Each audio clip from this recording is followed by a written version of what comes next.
in the background. Oh yeah. This part can't be filmed. Matthew Rorie. What is it? It's Rorie, Rorie. It's, Rorie. Yeah, I just can't read. Old Irish game over. Lots of beer then.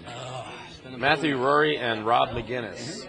We're here with Matthew Rorie and Rob McGinnis, and we're looking at Neverwinter Knights 2, Storm of, what is that? Zehir is what it's called. Zehir. Okay. So, what can you tell us about this? This is the same kind of game as before, right? It's the second expansion pack to Neverwinter Knights 2. And we've actually added a lot of new features to the game. The first big one is that you can make your entire party now instead of just one character. You can use all those characters in conversation with the new party conversation system. And there's a brand new overland map which lets you actually explore the entire game world. This looks a little bit Middle Eastern almost. Well, this where you land, you actually on a shipwreck in the beginning of the game. You go to a place called Samarak, which is a jungle nation, very hostile to outsiders. And the first thing you see is this big band of what are called Batiri. They're jungle goblins, and they're not very friendly to you, obviously. So they've already kidnapped your captain.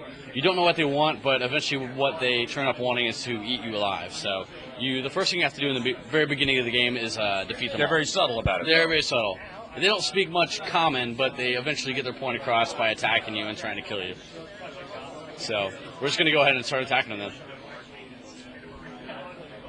So the first big set-piece fight, we're going to have 3 waves of these guys coming at you, and then a 4th wave will spawn in. And it's supposed to be like a good way to get everybody into the fighting mood right off the bat. Eventually the fight will be over and you get arrested by the Samarakan guards, and that's when you warp over to the overland map. They arrest you, huh? They arrest you. We can actually show you the overland map if you want to see that. Oh, great. Let's load it up real quick. Well, and I notice on the right here you have all the characters. Mm-hmm. So you have all your party members. There's loot on the ground. There is loot on the ground. There are 3 bosses in this little fight here, so each one will drop a little bit of loot for you. You start off the game with barely any items at all, so eventually you do have to find some more stuff. And guy's dead. Yeah, guy's dead. So it's a pretty tough fight. But usually you can do it in waves. We kind of started it all off and fought them all at once, but usually you can do it just one by one by one. So we're going to load up the overland map now and show you what that's like. So in previous Neverwinter Knights games, we had like a 2D map. We wanted to go from point A to point B. You would click on point B and just go there instantly. Right. But now we have this thing called the overland map, which kind of removes that abstraction. And it also lets us lets you explore the game world, and it also lets you use a lot of the D&D skills, which have kind of been neglected in the past. So here we are in the overland map. This is the first city of Samargol. And after you leave the city, you can start exploring the world as you like. You can see there are roaming monsters here, so you can get into fights if you like to. We're very powerful, so they just kind of run away. Well, that's smart. Yeah, so here's like a good example of using skills. Our rogue has disabled device, the disabled device skill, so he popped that up, and he can sell what he found at a store.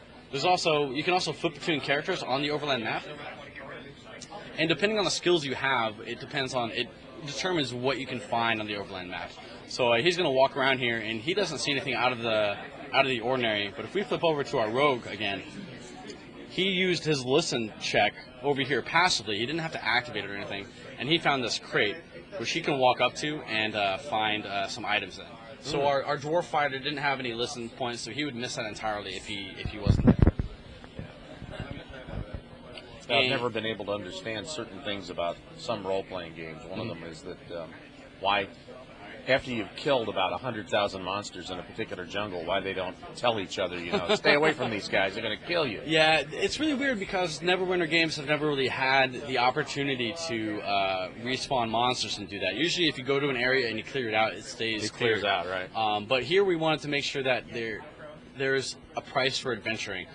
So you go around, and there are a number of enemies, and you can usually fight them and defeat them, but eventually they will come back, and you'll have to deal with them again. It's a big world, but you can also use things like survival if you want to avoid the monsters, and that'll help you. Survival can help you avoid the monsters that are roaming around. One game that I played many years ago had a means of closing off gates. It was in a dungeon. Oh, really? If you closed the gates off, there was no respawn. If you opened the gates again, there was respawn. So you had the option of turning it off or turning it on while you played.